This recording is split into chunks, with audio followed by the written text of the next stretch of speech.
Cuando uno escribe ficción, le permite a uno entrar dentro de sí mismo de una manera supremamente profunda y darse cuenta de que uno está compuesto por una serie de Patricias, en el caso mío, por una serie de facetas o de personas que juntas componen este todo, digamos, pero que muchas veces son contradictorias, ¿sí? Entonces yo, por ejemplo, no creo en los buenos y en los malos. Yo no creo que haya alguien completamente bueno ni completamente malo, ¿sí? Y tal vez yo he llegado a esa conclusión mucho a raíz de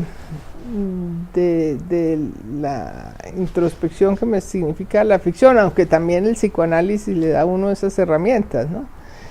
Entonces es muy interesante porque yo digo que es como cuando está uno niño, o cuando yo veía a mis hijos jugando a los cuentos infantiles. Entonces jugaban a Blancanieves. Entonces mi hija un día era Blancanieves, al otro día era la bruja mala, al otro momento era Gruñón, y así iba cambiando de personalidad. Y eso es lo que hace uno cuando escribe novela, que uno proyecta en los distintos personajes distintas facetas que uno mismo a veces ni conocía, ¿no?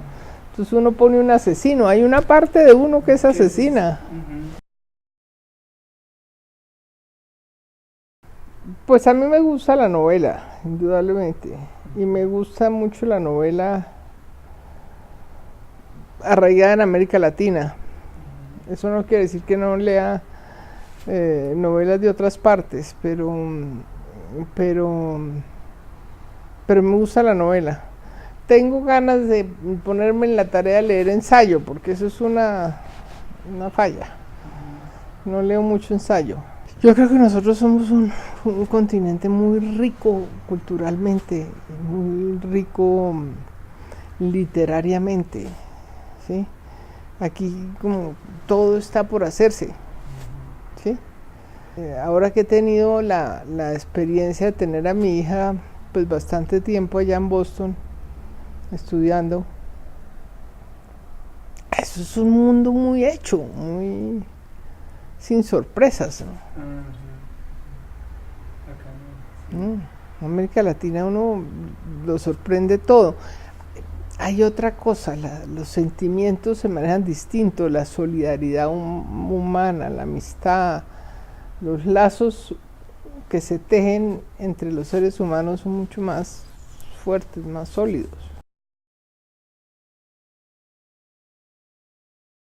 Creo que ante todo tiene que leer libros que le interesen, ¿sí? Yo creo que en los colegios se comete mucho el error de poner a los niños a leer unas obras dificilísimas, y entonces se aburren con la lectura, ¿sí? Entonces hay un libro que salió, es que yo tengo mala memoria, de mujeres famosas, pero para niños. ¿Cómo es que se llama? Para no sé qué, para niñas rebeldes. Sí. Bueno, ese libro se lo regaló mi hija María a mi nieta, y a ella no le gusta mucho la lectura, pero no te imaginas cómo está de encarretada con ese libro. Entonces sabe las historias de las mujeres que están en ese libro, y de la científica no sé qué y no sé cuánto. Eso es. Entonces yo no te puedo decir este libro, sino libros que se acomoden al interés de cada niño. Al niño que le guste la investigación científica, pues cositas que tengan que ver con eso, ¿sí? Pero si tú le clavas un libro de Joyce, pues lo acabas.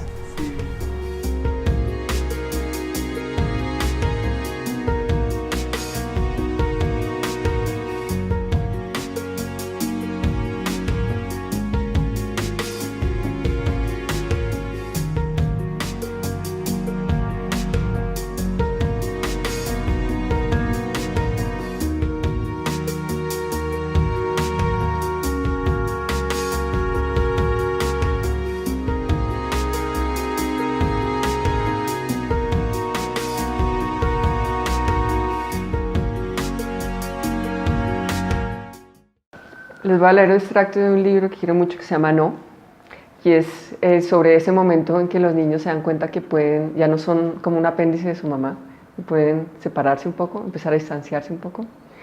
Entonces, como el animalito que usé para eso es un osito que está con la mamá y ya es tiempo de hibernar. Entonces tiene que ir a la cueva y por supuesto no quiere irse a la cueva, quiere conocer la nieve. Entonces empieza así: es tiempo de dormir, hijo. Yo no tengo sueño. Se pondrá muy frío. Yo no siento frío. Y no habrá comida. Yo tengo unas nueces. El invierno durará más que tus nueces.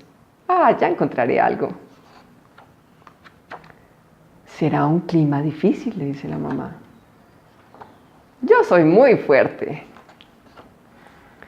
Tenemos que resguardarnos. Habrá mucha nieve. En ese momento ya llegan a la cueva, donde van a hibernar. Y él contesta: me encanta la nieve. La mamá osa se queda dentro de la cueva y él sale a jugar con la nieve. La última frase que le dice la mamá es: puede haber tormentas. Y él contesta: será divertido.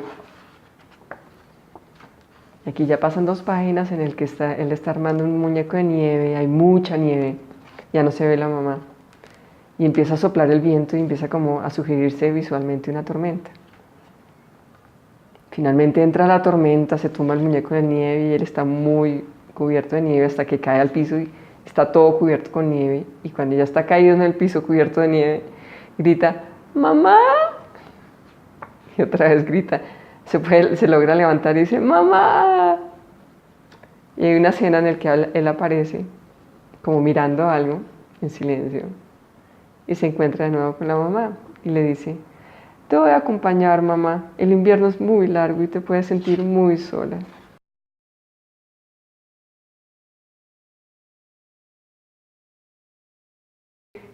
Esa es una muy buena pregunta, porque yo, por ejemplo, no he querido sacrificar el tiempo con mi familia.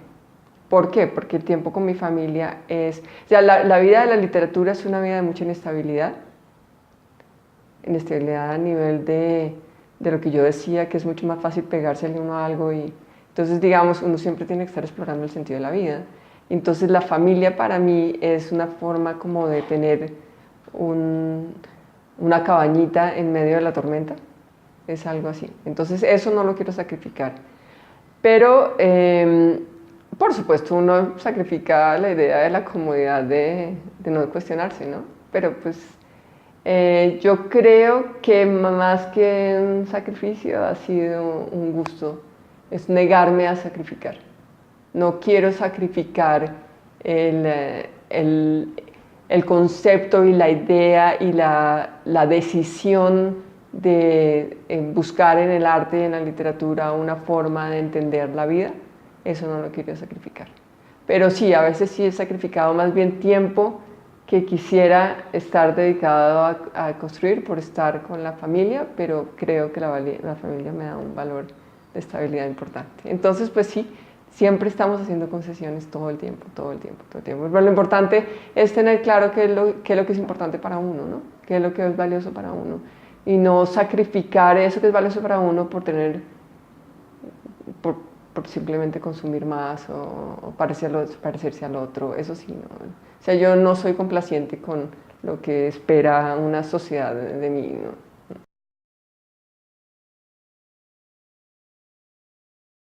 Hay obstáculos que enfrenta cualquier estudiante en el mundo entero y en particular del femenino. Podría aplicarse los que se aplican al resto de los colegios, ¿no? Es un mundo inmensamente competitivo donde todo el mundo tiene acceso a toda la información que hay en el mundo, pero de tanta información hay muy poca profundidad. Entonces creo que un desafío importante para un estudiante de bachillerato en este momento en un colegio o en el colegio de gimnasia femenino es poder lograr no perder esa profundidad, esa posibilidad de profundizar en las cosas y no quedarse solamente con la información que está en todas partes. Y poder mantener las relaciones humanas personales en lugar de tener 1500 amigos en las redes sociales de los que al fin y al cabo no sabemos nada. Es como decía alguien en una charla hace poco que conocemos a personas en Shanghái, pero no le hablamos a nuestro vecino en el ascensor, ¿no? Entonces es un reto de seguir siendo humanos dentro de tanta tecnología, aprovechar la tecnología para crecer como seres humanos, pero no volvernos unos consumidores de tecnología y unos alimentadores de las redes sociales y de todos los medios pasivos sin que estemos aprovechando para ser mejores seres humanos. Creo que es el desafío más grande, y para el gimnasio femenino es la dignidad, definitivamente la dignidad como mujeres. Creo que la mujer tiene un papel inmensamente importante dentro de la crianza de la humanidad. Si uno ve, a pesar de que eso ha cambiado mucho, siguen siendo en su mayoría las madres, las maestras, las bibliotecarias. Es un medio principalmente femenino, y creo que tiene un papel muy importante en lo que es criar personas con valor en lo humano, en el respeto al otro, en ser más humanidad que máquinas productoras de dinero, consumidores y creadores de conflicto. Yo soy una persona absolutamente feliz dentro del salón de clase. Puede que me cueste un trabajo terrible y reniegue como todo el mundo a la hora de pasar las notas y que eso me cueste unas trasnochadas que me parece que no tienen nada que ver con lo que yo hago. Pero el entrar al salón de clase siempre ha sido para mí como un espacio seguro, un espacio de confort donde estoy totalmente a gusto. He dictado todos los cursos, conozco todos los grados y todas las edades, entonces también creo que por eso tengo como facilidad para acercarme al grupo que me toque. Yo soy una persona que se siente absolutamente realizada en el oficio que hace, que piensa que realmente cumplió con su proyecto de vida.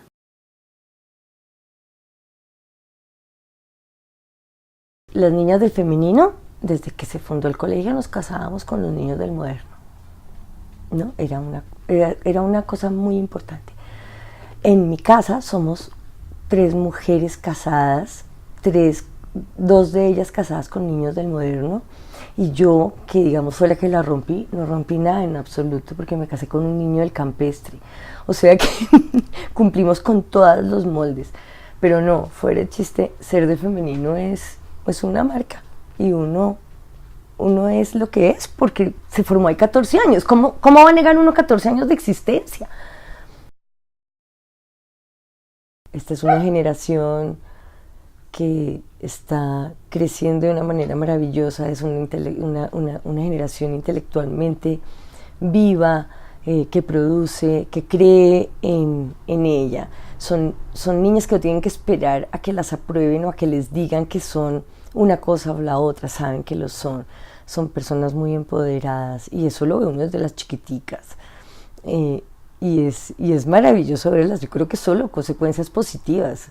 La mujer de ahora no se parece en nada a la mujer de hace 50 años, a Dios gracias, y esa es la mujer que va a figurar en este país. Cuando yo entré a estudiar literatura, con mis compañeros que después se convirtieron pues, en mis amigos de la vida, había en ellos un prejuicio muy claro hacia mí y hacia mi única compañera del colegio que estudió literatura conmigo, porque nos tenían en un concepto de niñas que estaban en el lugar equivocado, que estábamos en la carrera que no era, y despejar ese prejuicio fue, pues para mí fue interesante, pero pues fue un obstáculo, realmente sí fue un obstáculo, porque no éramos creíbles, creo, en este campo. Yo no sé, esperaría que eso no les pase a las niñas hoy en día, ya muchas más pues han estudiado literatura, ya no es tan inusual como cuando estudié yo, pero si les llegara a pasar que se enfrenten con un contexto en donde no son creíbles porque todavía pesa una imagen de la niña del femenino como una niña que no es intelectualmente capaz para una disciplina así, pues estoy segura que van a tener las herramientas para despejar ese prejuicio muy rápidamente.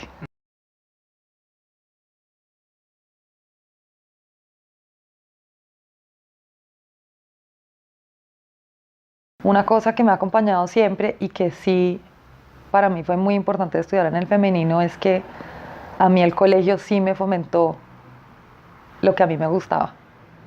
Desde muy temprano que empecé a leer y que empecé a escribir, porque escribía mucho, el colegio me lo permitió. O sea, realmente el femenino a mí nunca me presionó a hacer nada más ni nada distinto a lo que yo quería hacer.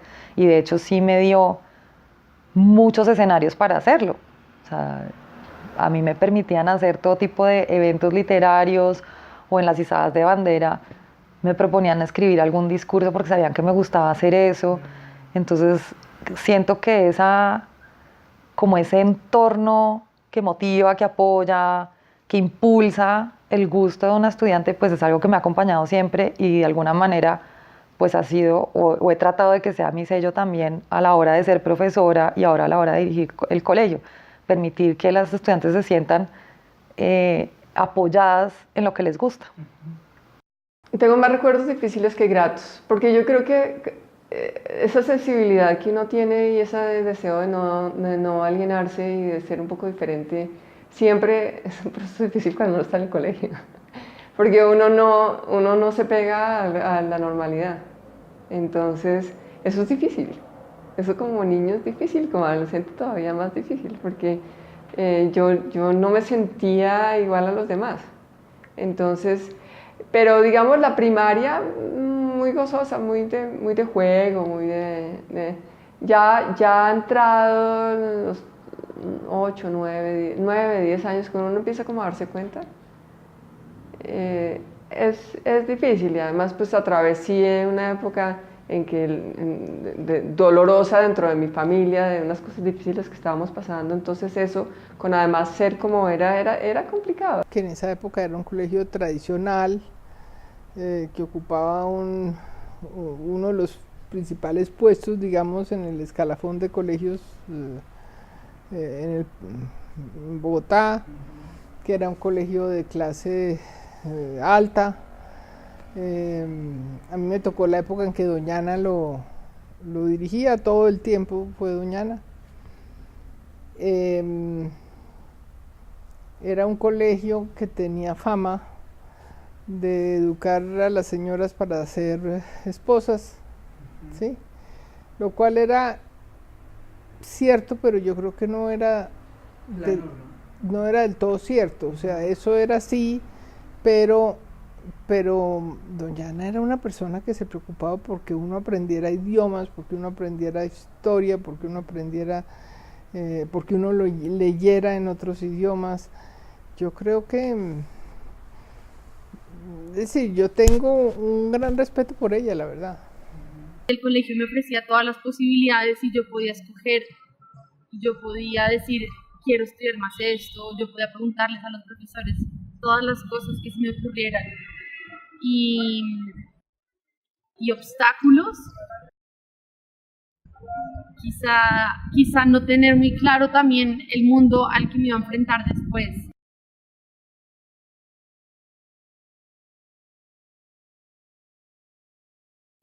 Lo que va a ir cambiando, que igual ya está sucediendo, es la noción misma de qué es literatura.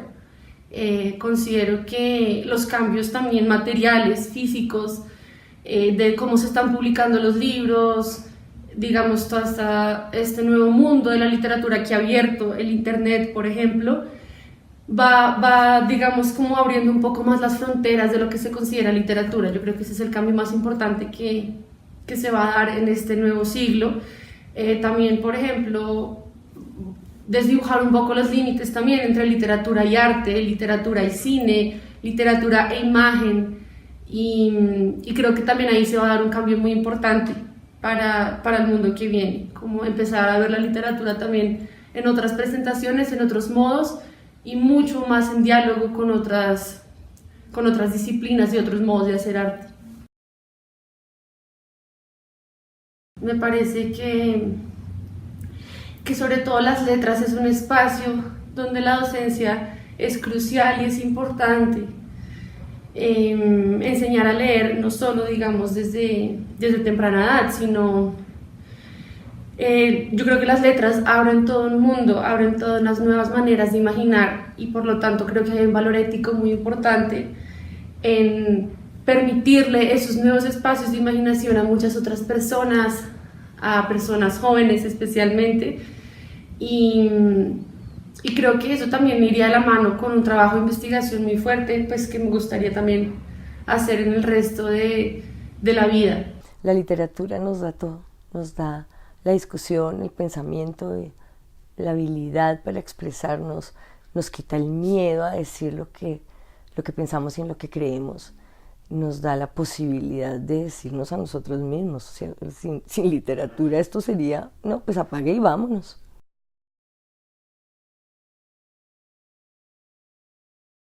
Yo siento una gran satisfacción, tengo que decirlo, cuando voy a los colegios, a los cursos de incluso desde sexto, séptimo, octavo, noveno, y los pelados leen novelas mías fascinados con la historia. Tienen cierto morbo, cierta cosa sexual, cierta cosa ahí de intriga, y los chinos se leen esas historias felices de la vida. Entonces yo me emociono mucho de pensar que es el primer libro que se están leyendo y que les gustó la historia y que se lo leen con gusto, y las preguntas que me hacen. Por un lado, la capacidad de leer un contexto, de leer una problemática, de leer unas relaciones laborales, una manera de hacer las cosas, e identificar en esa lectura del contexto como los hilos sueltos, que yo creo que es mucho el ejercicio que hace uno cuando lee. Es como ver ese entramado de las cosas. Yo me acuerdo, había un profesor que yo tuve en la universidad que decía que leer era como darle la vuelta a una costura, como coger una gran costura y darle la vuelta para ver dónde estaban los nudos, dónde estaba amarrado, por dónde van los hilos. Y yo creo que mucho del trabajo que tuve que hacer yo cuando llegué y que sigo haciendo es mirarle las costuras a las cosas, mirar dónde está bien amarrado, dónde le falta, qué hilos están muy bien atados y qué otros no tanto.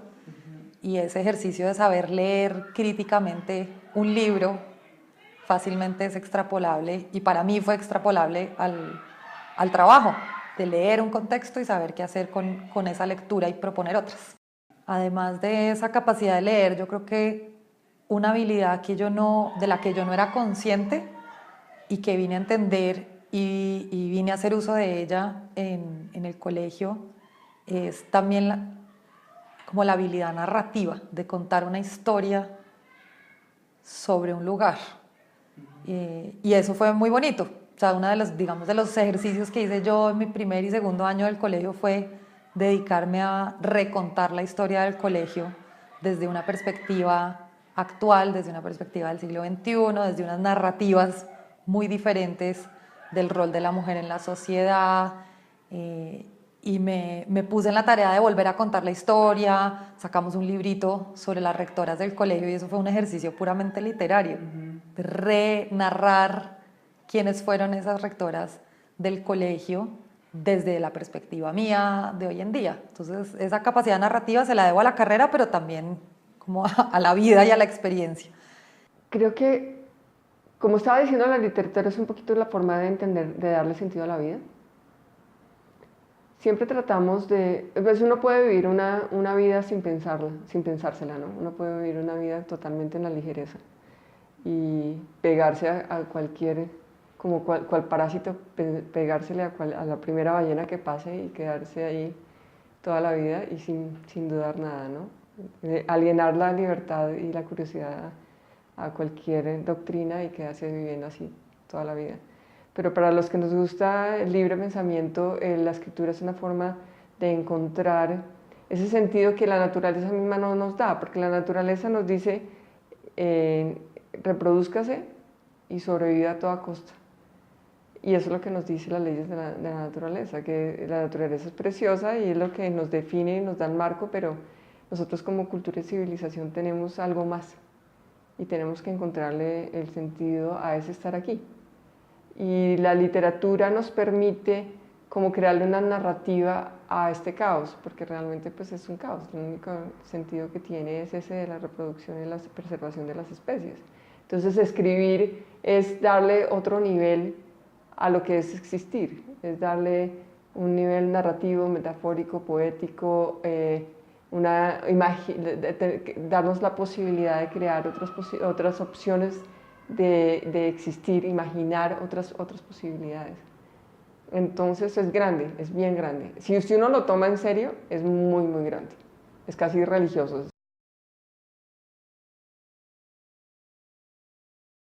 Cuando pues, me gradué del gimnasio femenino, pienso estudiar literatura para en un futuro ser poetisa.